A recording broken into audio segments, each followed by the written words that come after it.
So in terms of the kind of agenda for today, I'm going to be going through 3 different workflows that will kind of get you up to speed with the basic LandUp functionality. So we think that these pretty much apply to our core users, but if only one applies to you, don't worry. It's still useful because the LandUp works exactly the same for the thing that you're making. It's the same functionality and it's the same methodology, just slightly different processes and slightly different outcomes. So just to kind of, we're really treating this as a sort of really back to basics. So for those who aren't familiar with the platform at all, just a slight orientation. So you can see at the top right, we've got our data layers library and where it says Ordnance Survey, and that gives us a drop down, and these are what we call our base maps. So when you log on, you'll get an OpenStreetMap, which is a very simplistic view, and then you see that we've got Ordnance Survey under what we call our freemium model, and then you'll see as well we can go to satellite imagery if we want. So we often prefer to work in Ordnance Survey, and then you'll see our data layers library. So this has all of our different layers of information that we want to use, or users want to use rather, and you can see that we can turn these on and off using this eye toggle. And it's worth noting that this eye button kind of appears on all of our different functionalities for turning stuff off and on. So that's worth noting. So you can see here, we can turn a few of these on.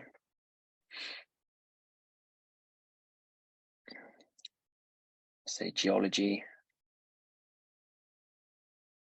and some habitat as well. And then you can see that these will start to appear once they get sort of layered up. And then if I zoom out, you can see that they're spread right across the landscape. And rather than deselecting all of them, you'll see we've just got this reset button. And that just takes us back to where we started from, okay? And then you'll see over on the left, we've got our sort of a plans drop down. You see I've made a couple. And what we'd recommend doing just to kick things off is we've got this plus button in the bottom left, and that allows us to create a folder. So just give it a name. We'll call it Farm Demo 2. I've already got one, and then you'll see it will just appear in there. And then once we've got stuff in there, you see we can just open them up and get our different layers. Right. So the first workflow that we're going to go through is defining a red line boundary. So for ownership. So the way we're going to do this, as with any new project, is we're going to zoom into where we're working. So I'm in Norney, but you'll see we've got a search the map, which allows you to, because when you log onto the LandUp, it will be zoomed out, and you can either zoom in, but we prefer to use the search the map function. It can bring you into right where you need to be. So to start plan, we'll go to new, this big green button up here, and we'll click use template. And then this will bring us to what we call our plan stepper. And that's because it takes us through the 4 different steps of what we need to get a plan set up. So for this one, you can see we've got lots of different options. We're going to go to ownership boundary. We'll select that. And then we're given 4 different options. And you can do this using an SBI from the raw payments, but I'm just going to demonstrate this function on the left, the picking from the land registry data. So I'm going to select that. And then you'll see that I'm presented with all of these different land registry parcels. And you can see here, we've got a toggle switch that says select all parcels within title, which will, if for example, I select this, which is the one I'm going to be working on, you can see that it's selected the other parcels down here as well. So you don't have to do all of them. LandUp tells you automatically which ones you need. So then we're going to click next, and then we're able to give it a name. So we'll call this ownership boundary, click finish. And then you can see that we're presented with our parcels under this title, which in this case is Norney Farm, which is the farm of our founder, Tim. So then once you've got this, we're going to select all of our parcels, holding down Shift, clicking all the relevant parcels, and then we can right click, and we will be presented with a drop down, and we can press merge. And what this does now is, rather than clicking them individually, when I select one, they will get selected. So then we can kind of edit all of these features as a kind of a joint entity. So we can go up to style, click border, and then you can see that we're able to change the width. So we can make that thicker, we can change the styling if we want, make a slight darker red, and then you'll see that now we've got a nice clear ownership boundary. And at this point as well, it's worth noting that before we used to have, for those that used it before, we used to have an edit feature for our land registry parcels, and that's now gone. It's in a data layer. So if, for example, we've created this plan and you've realized that actually you missed out a land parcel for whatever reason, now we can go to data layers, type in land registry, and then we can toggle on freehold, and then you'll see that these come back now as a data layer. So let's say that we forgot to put in this one where it says the rough. What you can do now is you've got that selected. I mean, you can also do this with multiple ones by holding down shift, but I'm just going to do the one. We can then right click and we're given this option, copy to a plan, which we can select. And then we can see the ownership boundary is the plan that we want to use, copy feature to plan, select that. And then we can now turn off that data layer. And then you can see that that land registry parcel has come through. And then we can just simply click this merge button up here again, and that's become one. Okay, and I'm going to leave that off just for the workflow, but that's just to quickly demonstrate. You don't need to make a new plan. You can just use our data layer function. And then I'm just going to go through some of the draw functions, which I think is quite useful. So what I'm going to do first is demonstrate the split tool. So I've selected this field and you see the scissors up in the top bar. I'm going to select split, click where I want it to start, drag across, double click, and you'll now see that this has become two separate fields. And you can do that as much or as little as you need to. Just missed that. Oh. Okay, so we'll leave these two.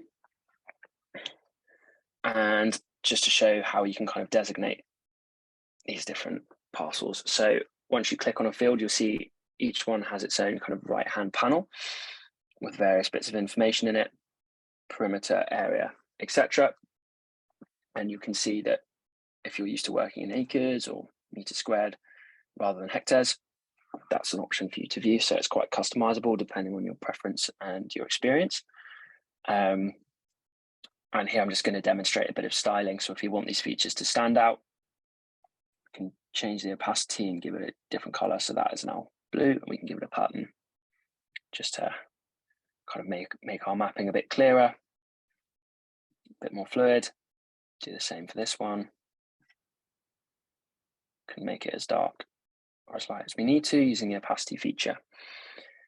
And we can add a pattern in here as well. So now you can see these being colored nice and distinctly. And what a lot of people find useful is the ability to add text. So you notice on the right-hand panel, we're given options to name and description. So we can go to the three vertical dots and click edit and type in our text here. So we'll say this is tenant one. We'll click show on the map and click accept, and then make sure that that eye toggle is on, and you'll see tenant one now appears on the map, and we can likewise do that with the description. So I'm going to move to this field, go to name again, same edit process. I'm going to call this tenant 2, make sure I show it on the map and accept. And that is now there as well. And something that's worth noting is you might not want the text actually in the field itself in terms of kind of clarity on your map. So we can take these off. And I'll just show you how to put on a text feature. So if we go up to our draw button, this big green button in the top left, we go to our drop down and can select the option for text. And that gives us this blue point. So we just simply click where we want it to go and it will drop a text point for us. So I'm going to put in 2, and then make sure we click finish at the top left. And then you'll see that we've been given 2 text points. So same process, we go to edit, and we'll click accept, and that is now the piece of text that we want. And you'll notice it's got this button, the red dot, which allows us to move it as we like. So I'm just going to name this one as well. Tenant 2, accept. And just to demonstrate some further drawing features, we can put an arrow in if we need, which is just a simple click. Double click to finish. And then finish at the top left again. So now you can see that we've got a nice clear labeling process, which works out quite well. And one thing that's worth showing early on, because it's a very useful feature and kind of one of our biggest selling points, is our ability to let users collaborate on maps. So if you go up to the top right hand side, you can see that we've got a person with a plus next to it, which is our sharing settings. So we can click that and you'll see I've got a couple of people already added, and we go to add collaborators and we can just type in an email. So put in my colleague Tom's email.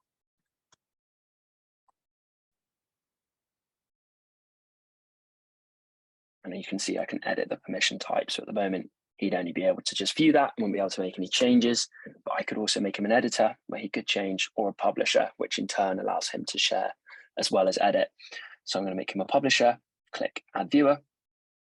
And what that will do is send Tom an email saying, I've invited him to collaborate on this map, and he can just follow the buttons through the email and it'll bring him onto this map as an interactive process. So that's pretty much an ownership boundary as a workflow. And just to stress on the left-hand side again, if we've got this I button, and we can just now remove that and bring it back as we like. So that one's going to go now, and I'm going to put that in my folder, and then you'll see it's now part of Norney Farm Demo 2, or it's been thrown out for some reason. There we go. It's now part of Norney Farm Demo 2. So then I'm going to move on to the second workflow, which is a basic payment scheme plan. And this time it's going to be using an SPI number. So to create a new plan, we're going to go back up to new, use template again, and then we're brought back to our list.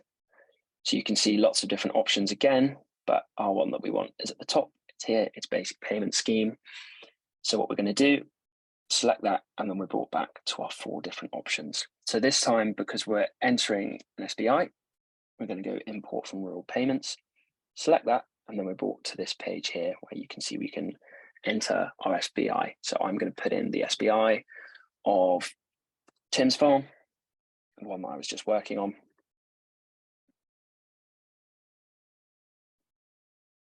And then you can see that we can select land covers, and we can also get land parcels and our hedge data as well. So I'm going to click land covers for this and click next. And then we're going to name our plan. So this one is our BPS.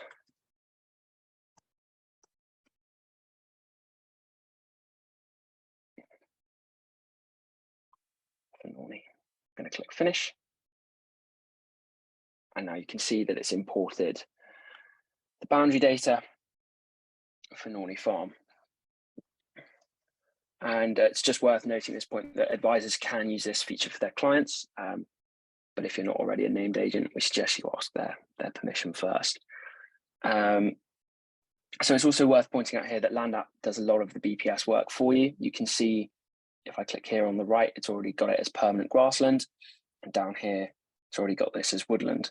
So it recognizes where you have woodland and grassland already, which obviously saves a bit of time. But one thing it doesn't recognize, as you can probably see, is where arable crops are.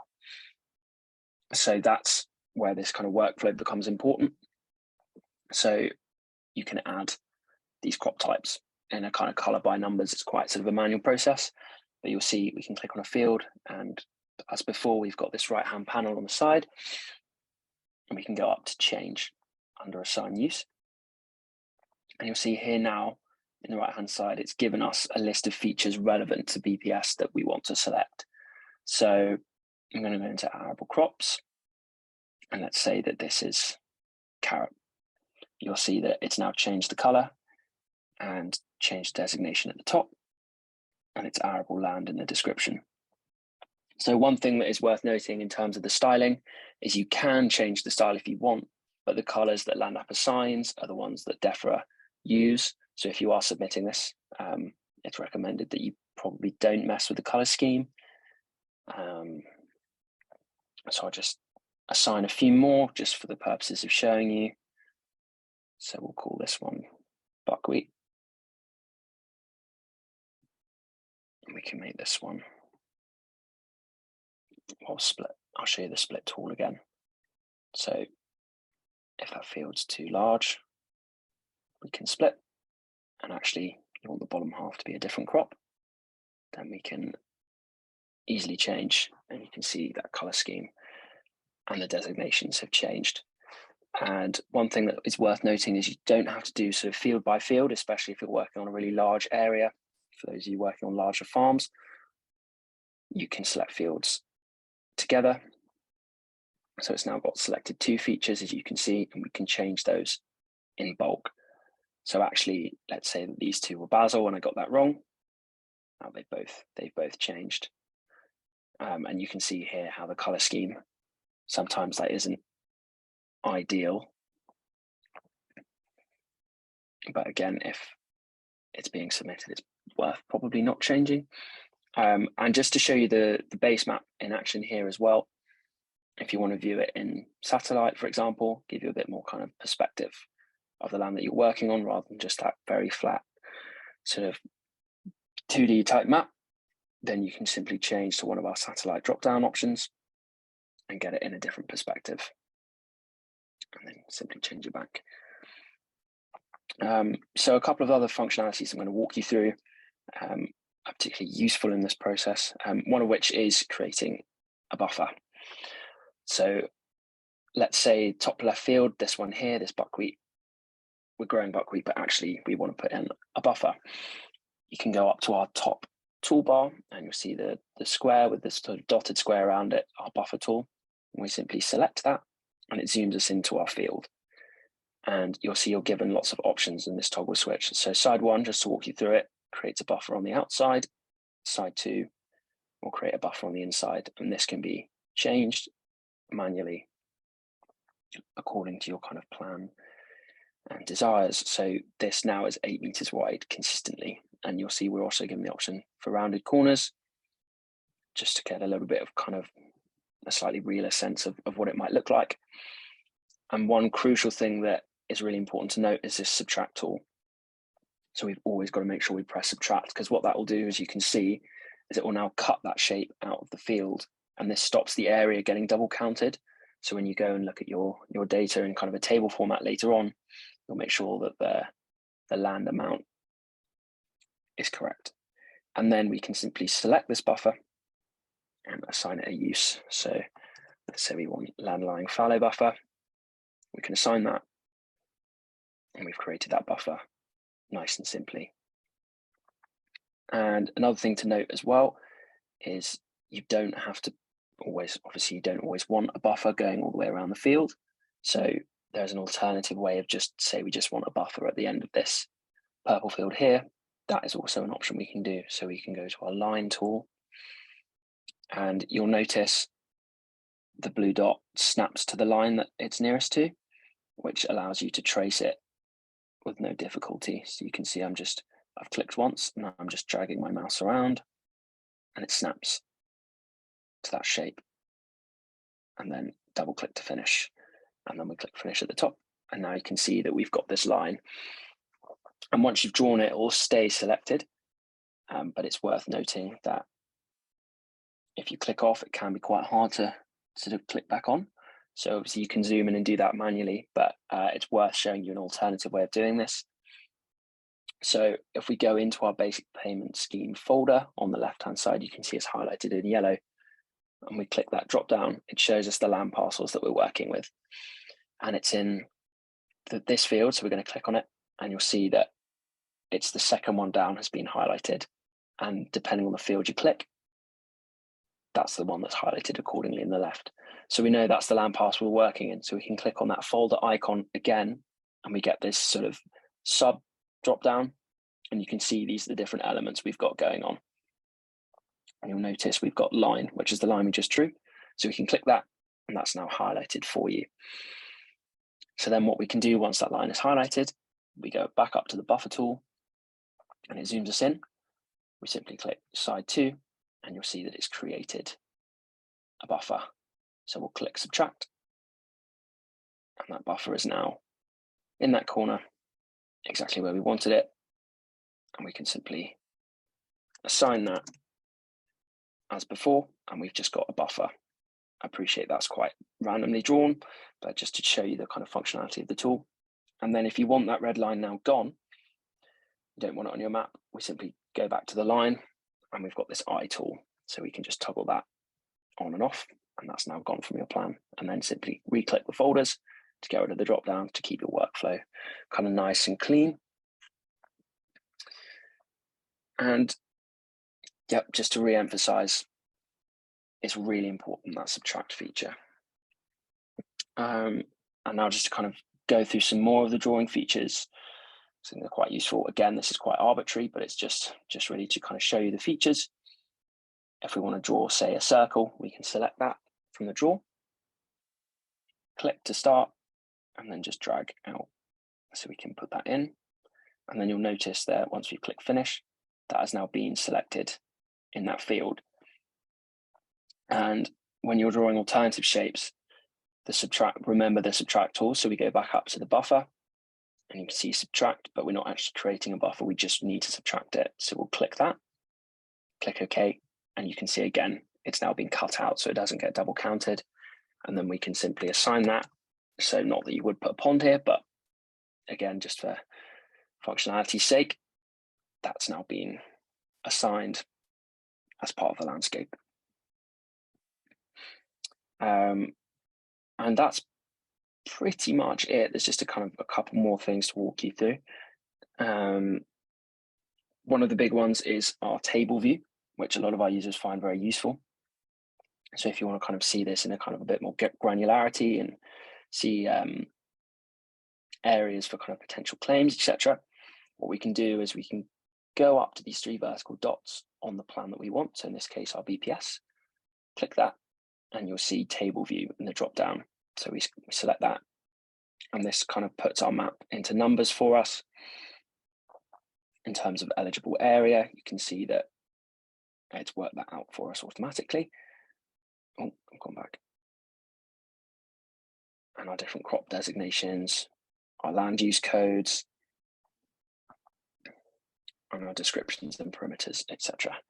So that's just quite a nice, clean way of looking at your plan all kind of mapped out. And just to kind of go back to this right-hand panel, you'll notice that each field has its kind of all of its information.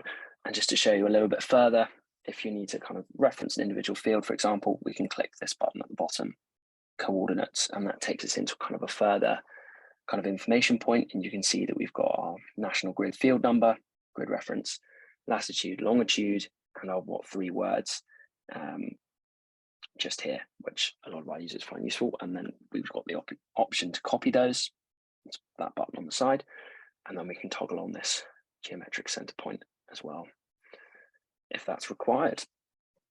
And sort of one feature to walk you through as well that is useful for any of our workflows, obviously not just the basic payment scheme, is our reports function. So up here at the top right, next to our sharing settings, we've got this little reports button.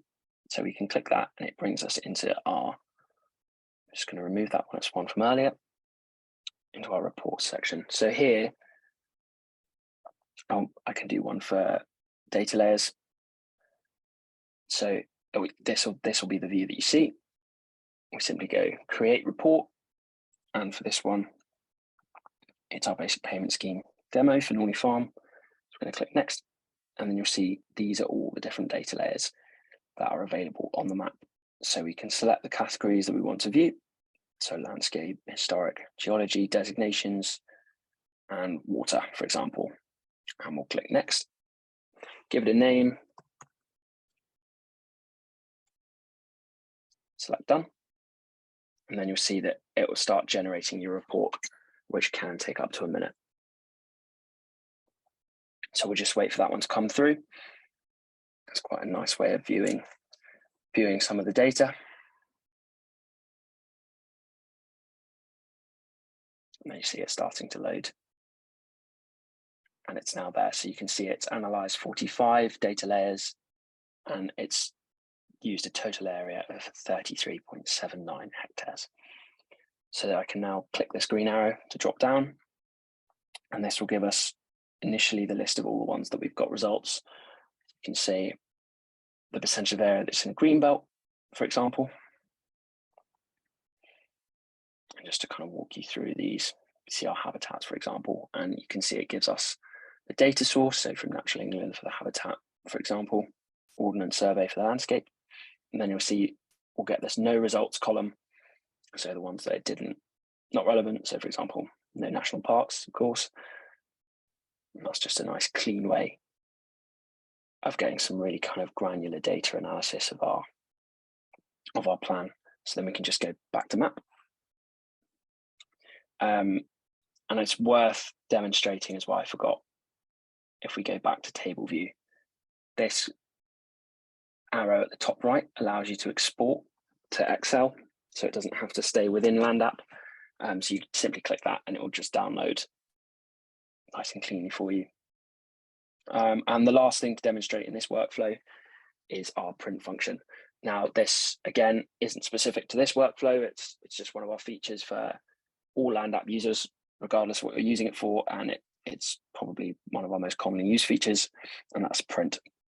So back up to this right-hand kind of function panel, you can see this print button, which we'll click, and we'll select new frame, that's green button here. And you'll see now that it's created a print frame for you. And in terms of paper size, you've got lots of different options depending on scale, and of course, portrait and landscape. So I'm going to go portrait for this one because it fits slightly better. And I've got this middle toggle button so I can move my frame around, and you'll see each time I move it, it reworks out the price for me over in the left. And this is kind of the manual way of doing it. So you can just drag it in and out, which is obviously nice and convenient. But if you're working at a fixed scale, which I appreciate a few of you will be, we can simply put in our fixed scale, and you'll see that that changes accordingly. So we'll call it 1 to 8,000, for example. And then you'll see we're given the option to create a border as well, and our base map. So at the moment, this is Ordnance Survey, so you can see that it's priced accordingly because Ordnance Survey obviously charge you for their data. But we can change that. So OpenStreetMap is our free version, but it's not great. It's not enough detail often for a lot of people. And again, if you prefer satellite, for example, we can select Bing, and you can see that obviously that price varies. There we go. Okay, so then once we're kind of happy with our variations, we can go down to customize print, and this will kind of take you to the final proof. So here you can see we've got a really good kind of template feature. So we can create a header, for example, and choose where we want it. So let's say top left. We can just put in title, and you see it can appear there.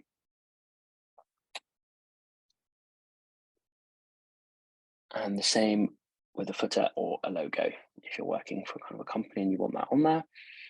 And one of the most useful things we've got here is legend. So we'll put it in, let's say bottom left, and you'll notice that LandApp automatically generates a legend. I'll just zoom in so you can see it clearer according to what you've got mapped, which is a nice useful feature.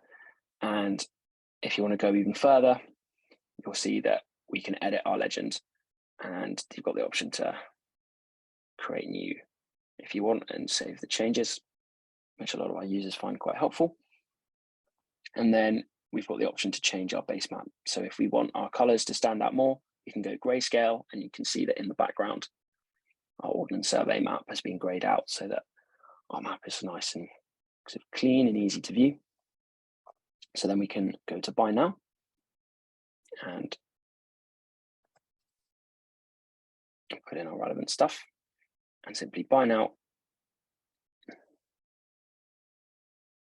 And it's now created our map, which you can then go on and print. Okay, so that is the print function. And once we've gone back to map, one thing that is worth showing as well is turning on the codes and the code names for our BPS. So if we've got our whole project selected, you can see that we can turn on our codes. So I've selected all and then turned on code in the right-hand panel, and these now have all appeared. And if I prefer code name, see there, but it can be a little bit messy, but that option is to simply turn that on like that if you need to. So I'll just get back and turn those off actually. But yeah, just to show you that function. And then just kind of, this is now moving on to our third and final workflow, which is using LandApp for baselines and land management plans. So it's worth pointing out that you can create a baseline habitat assessment from scratch. And we're also soon to have a sort of a one-click baseline, we're calling it, which is where you can select an area and LandApp will be able to calculate pretty rapidly the whole kind of baseline habitat assessment according to UK Habitat Code. It's obviously a very useful feature and will save a lot of our users a lot of time. But what I'm going to do here is show you how to import your BPS plan into a habitat assessment. So we're going to go here and select all again, and then right click, go down to copy to a plan and select that option. And then you can see here that we've got all of the plans that we've currently got running, but I want to create a new plan. So I'm going to give it a name. I'm going to call it my baseline habitat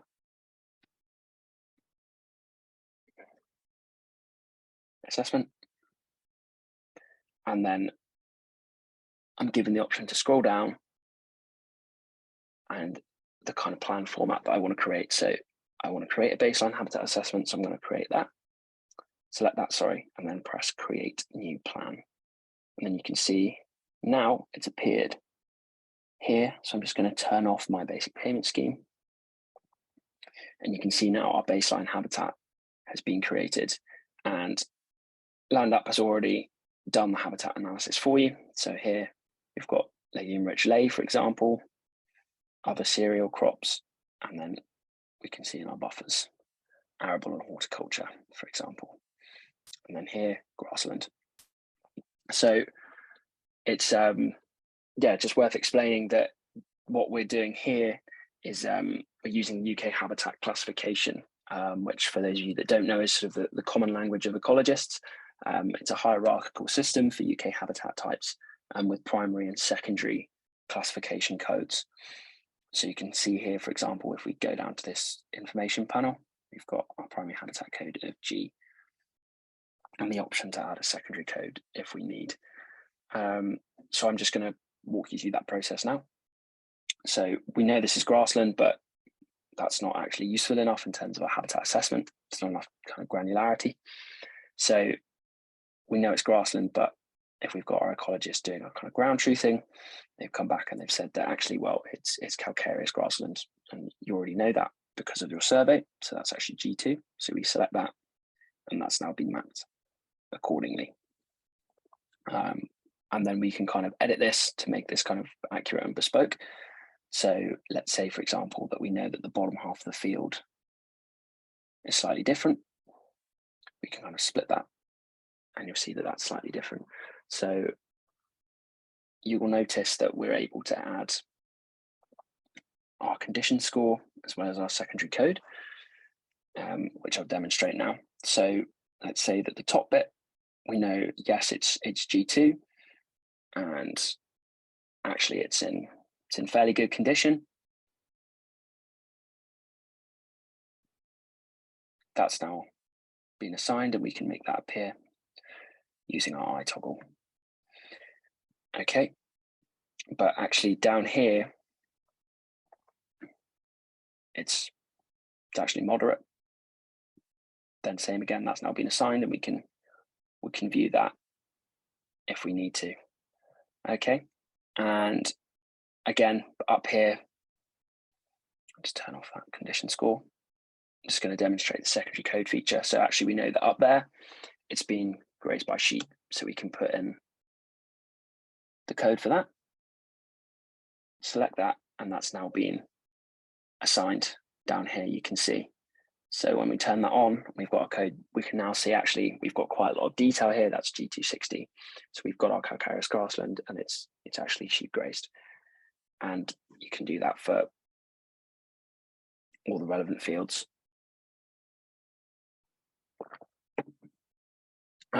So something else that's worth just demonstrating here once we've done that is going back to our reports feature. You may have noticed that actually we had two different options. So we got plans and we had data layers. So the one we ran before was a data layers. So I'm going to show you a plan report. So I'm going to click add plan. And when working on our baseline habitat assessment, I click done. And you'll see now it's generated that instantly. So you can see it's counted our total area, length and percentage, and you can see the breakdown in a nice amount of detail. So woodland, for example, only takes up 0.78% of our area, whereas our grassland, our calcareous grassland, 13.97 hectares, so nearly 42%. So that's just, again, a slightly different way of looking at it, and that can be downloaded, etc. So just a different way of viewing that data. Yeah, so that's a sort of a project, or what we call a plan report. And one feature that's really important to show you is our photos. So for those of you that use the platform before, you may have noticed that our photos has changed, but for those that are new, photos is now down in the bottom left-hand side. So you can see we've got this toggle switch to turn our photos layer on and off. And we've also got this plus, which is where we can upload our photo files. So you can see I've got some loaded up, ready to go here already. A couple of things to note on the photos: they need to be in JPEG format. And that's the file that the Land app prefers. And ideally, they need to be geolocated. So if you're an iPhone user, if you're taking pictures on your phone, then Apple usually have geolocation sort of preset to on. Whereas if you're kind of a Samsung user, I'm told that the preset is usually off. So you need to make sure that you kind of switch that on in order to get that feature. So it should have the geolocation data attached with the file. So you'll upload. You'll see here, it just takes a while to get it up to the platform. And then once it's ready to go, we'll click finish. And that, once our photos toggle is on, will appear. You can see I've already got them actually loaded. So it's not quite the best demonstration, but that picture which I just put up will appear, and then I can now click on it as an interactive icon, and you'll see both the actual picture. We can give it a description.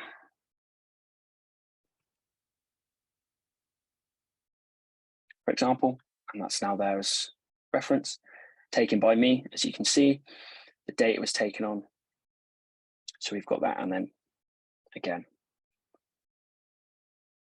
for our various different photos. And it's worth obviously noting now you can upload them in bulk. So I only did one, but you could have done 3, 10 at once. I'm not sure on the maximum, but I think it's a fair amount. I think it's quite difficult to exceed. But yeah, that's our photos feature. So then quickly, just to run you through the last bit, I'm aware it's gone on a little bit. is to just show you our land management plan as sort of the second half of this workflow. So we've got our baseline habitat assessment, and we want to work out what we're going to do next. So what we want to do here is go back to these 3 dots over at the side, and this time we're going to click duplicate.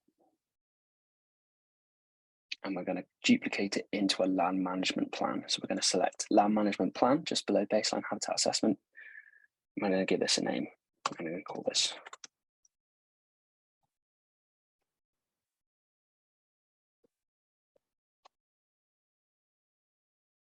I'm going to create plan. And then you'll see that's now appeared on the left-hand side. And I'm going to turn off that baseline habitat assessment. You see now that that's gone. Oh, it's frozen. It's not very happy. Sorry, bear with me. I'm just gonna refresh it, and hopefully LandUp sorts itself out. Just been running quite a lot of projects this morning, so struggling a little bit. So hopefully this sorts it out.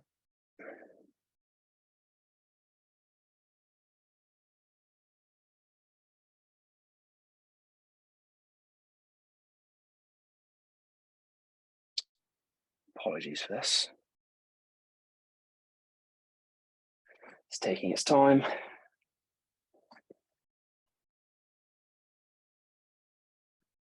It doesn't seem to want to load.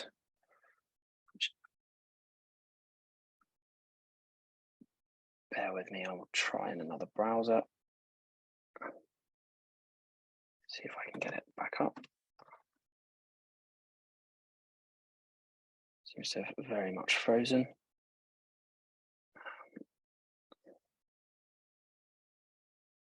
Apologies for this.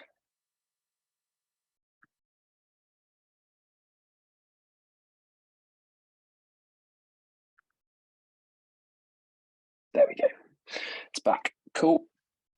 Right. So I'm slightly conscious of time, but you'll see here you go. This has created our land management plan sort of outline. And you can create these manually. So we've still got all of our draw features. So let's say we know that we want to put in, I don't know, a buffer along the top of this field. We can do our line function shown as before. Create that. And now we've worked through our buffer workflow like I demonstrated earlier. We've made sure to click subtract. And then now I can assign that, let's say we want to put in a wildflower mix along as kind of a wild edge to our field. And maybe over here, we want to go to split and we want to put in a corner of some scrub or something. Now split that. That can be selected. We can change the use. So we'll call it scrub, call it dense scrub. Didn't click on that properly. There you go. That's now been assigned. So you can see that, I mean, it's obviously quite a basic land management plan, just because I want to leave a little bit of time for the webinar at the end. But you can see here that that's what we've put in that field. And then what's now worth, if I turn that off and then bring back the baseline habitat assessment that we made earlier, what we can actually do is overlay. So I can bring back my land management plan now, and you'll see it's appeared there in the corner. I mean, that's got its codes turned on actually. And